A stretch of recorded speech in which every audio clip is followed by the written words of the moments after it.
Mechi todo mi tole mi kudo zanzan egbe yin afosu zangbe azan konukun enego gbero li asun me o mi meyin agboko gbe ton le o mi na babonu nu gege ni bi odo asupasi ko sin aliji mi kan do mi doje ko me ma odo asu alo ko me ma odo asia ani tun lojuro egbe ti o runra to na zon nu moje nu to na zon bo me dibu na sekun o mi la do mi yin wonu ya lo ko mi to e kai be lile o mi na do lo akwesi apapun yo ani tun lojuro egbe si azan gbe kunja sin enu edi so iwaye olohun ena kontenu ikanji akana tun kombolojiro na mena gan si apapo yo mi moloji anu ganjiro agbazame tí ó ní akasile wo blue sport pede yo ena yonu town lo po mi tan kan be lile o mi na do mi lojiro azome o mi molojiro o ve de bukunde mi la azome o mi kan bo tun lojiro mi me do nu kon yi ba mi me promotion de ba we o e ko so anu le mero egbesi azangbe o we pe mi kan azan we kun we ne go mi me yin agbozu kan meton le o mi na do mi polojiro awa jijeru asupasi potent kan do pode we me ma do asu alo we me ma do asia me na do ni kumloji won yin sin ko de kunja kan we ro igbe o de ambugun ba so to na inu kan esin ta me kele ni kan de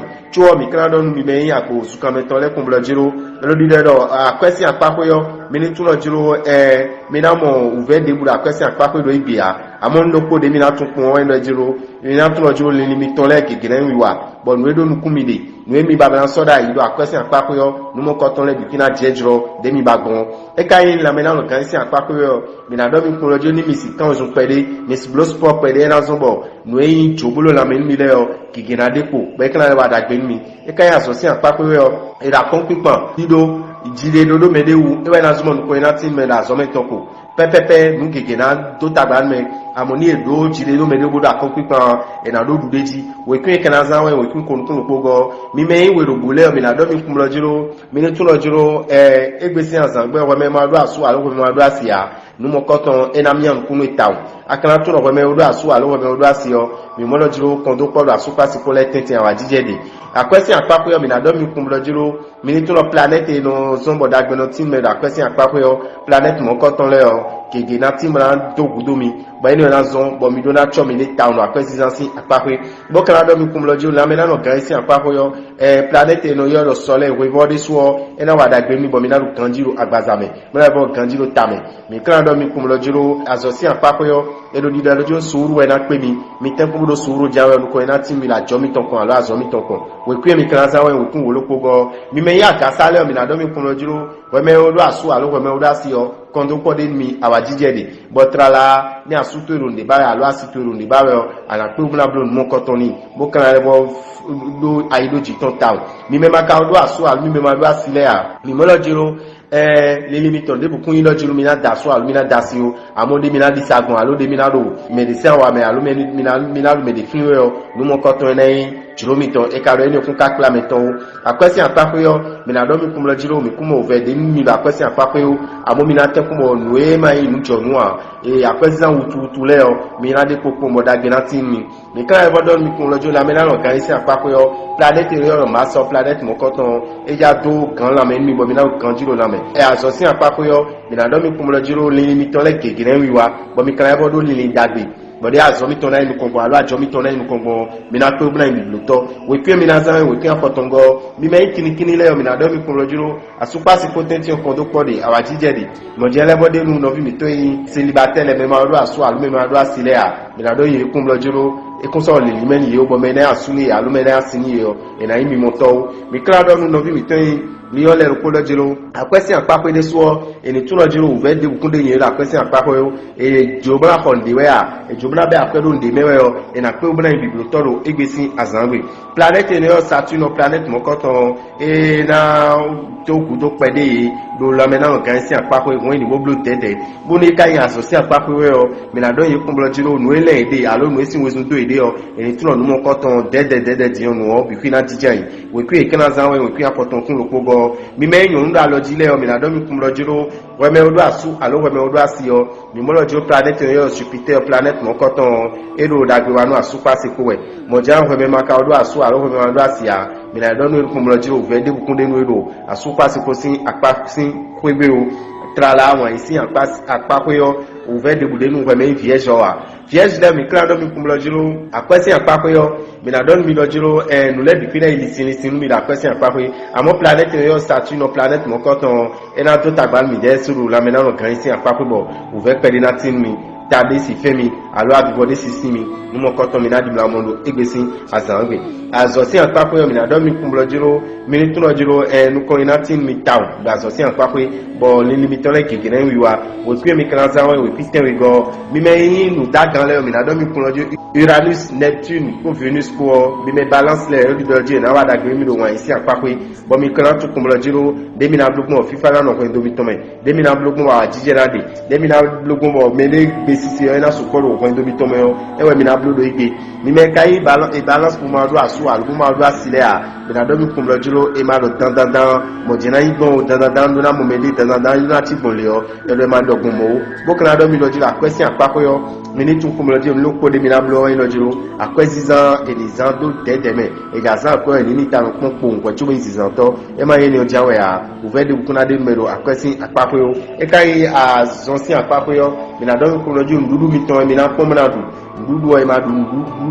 ndudu ze pe wo azosi apako yo mi na do no mi ton balance le kumlo jiro et le découragement kuma kunde mewo azofo ko ingbe kunde mewo eni ten kombo woli bonu mede bo tun lojiro nu debo ove pede no de me e ka ten konja we ove ni o eno aruzu awajije we kwi mi kana zawe we kwi ogo mi me àwọn kele le o mi na do mi kumlo jiro mi ne tun lo igbesi azangbe o nu kiko de awajije de nu no mi ton yi e scorpion mo ma do asule ya mo je lebo de me rasile o alo asule o fifa na tino ko do mi tome mi kan do mi kumlo jiro e ro do mi technology mi nomble de la présidence en pape nous ka no ven mi hunu bione do mi de mi mo akọ mi ma zambia no bi mi a amo do igbesi azangbe o mi mbule ten ko mo level ni tam ko ganji do tan e me mi de je fun so tan bo no blo gaspillage o ngwa ni tam ko ganji bo kon ro de mi ka ko nu agbon e ka wo yonu emi aji lo ko mi to e ka scorpion le o mi na do mi kumlo jiro la menano kan ici en pape yo planète yo do Uranus o planète mo koton enana mi uve de bois ena so mi na kan jido agbazame zosi en pape yo mi me do de plon mi me do de gbado na we e do mi de yo du de jinatin mi do egbesi azangbe we kwi mi kan azanwe we kwi afoton ko atongo we me Sagittaire mi me gada to le me mi na do mi kumlo jiro uve pedina do asupa si potenti ekun kana uve de muna suko ka buna igbadanu ka chu gbadana suje o nukiko na le wa ho do me we me ma ka do asu alo we me ma do asia planète yo do Mercure planète mo koton eja zombo ili waton bikuyo de ana blogbon bona momede bo me okana te komla do gbejinu yo numo koton eja juro wero egbesi azangbe me kana do mi me sa itele do juro akwesi apako yo e do kumblo juro eni blo dede bo tun do juro akwesi zan wututu e kun yon me o akwesi zan bo e malita me pon eno wa nu yin ka khame eno ado ven me taw me kana le do nu ko me sa ite kumblo juro e la mena organiser apako yo uve de we anu kanji la gaza bo kana bo do tameli ni kanji anu optimist mi na do nu kumblo juro Sagittaire ko le azosi apako yo mi na tu kumblo juro mi len de blazo me o nu mo koton mi na pe obla ni bluto amo mi ni tuno juro do gami ton le sin apako mi po gami ton le po mi mayon blo a de do de me ko na wa e kun ka so yon wen ni blo de bo ni gan do ko de en te ko mo se we kun e kana zan wa 65 e we kun da gbenu no vi mi ten Sagittaire mi be ye we zo gbanu le bo ma do asu albu ma do asia mi mo tuno juro gbeje mi na pe me de bo mi wan yin ona su ko ka bo mi ton na no ko ble chuo we me ma do asu we me do asu alo we me do asio mi na do ni kumlo di awa jije na de kondo ko na de nkiko na de nu no vi mi ton yin Capricorn mo do asu albu do asile chuo e kai akwesi apako yo we me de o ja ko ikungbade aja ko glede aja ko kwede yo edo eniosi apako yo enyon wi kanji ba rien bleu mon coton la maintenant kan ici apako yo loko de antuk mo won lo jiro ana tu lo jiro emi do na wudi bonu emi le kanji e na zo mo emi na lo dagbe lo po mi ton le de kai Capricorn le mi na do mi lo jiro a zosin apako yo loko de mi na tuk mo won lo jiro no emi ma do nu kun ton akege na ja konji mi bo kana fe o mi pede wo kwi mi na zanwe wo kwi afoton kun igo e we wada jo no vi mi to Capricorn le ni me kai si konton le o mi na do mi kun lo jiro a super si ko le o kingina timra do kiko me awa jije melo egbesi azangbe chuo mi kan do ko me ma do asu alobodu ma do asi ado jiro we ma do kun mo koton de ro egbesi azangbe bo yin wa yin apako yo mi wa kwesi apako yo mi na do no mi to yin verso le planète yo Mercure planète no tadagbe na iwe be ni na so bo me de ba ja ko do mu gba no yo ro jeu de hasard loterie ni le o atrele ko anale bo ndudu to won yo mi kanjine tí o mi kan do ni ku mo jiro ndudu si anpa ko yo erodu do e ja du je bu won ni te ko mo ndudu o ta ko to me ni pe kanji e na wa dagbe ni me tí o mi kan do ni ro jiro e azo si anpa ko yo ani tun ku mo jiro ko me do nu ko ide ba wa me do nde ba wa me do teme dako di bawe edo ekuso ni nimeo we pia na zan wen 67 e wa dagbenu we me verso mi me kan ko vile ro mi na do mi kumlo jiro mi tuno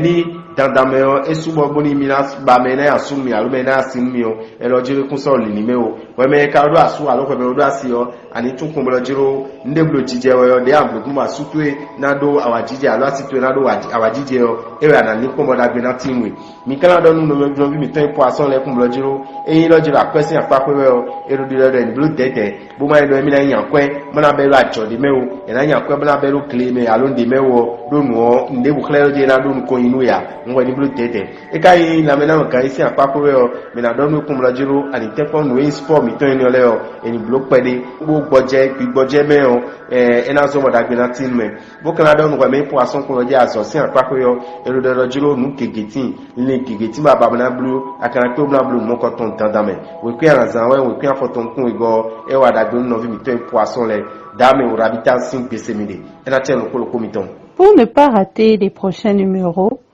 abonnez-vous à notre chaîne.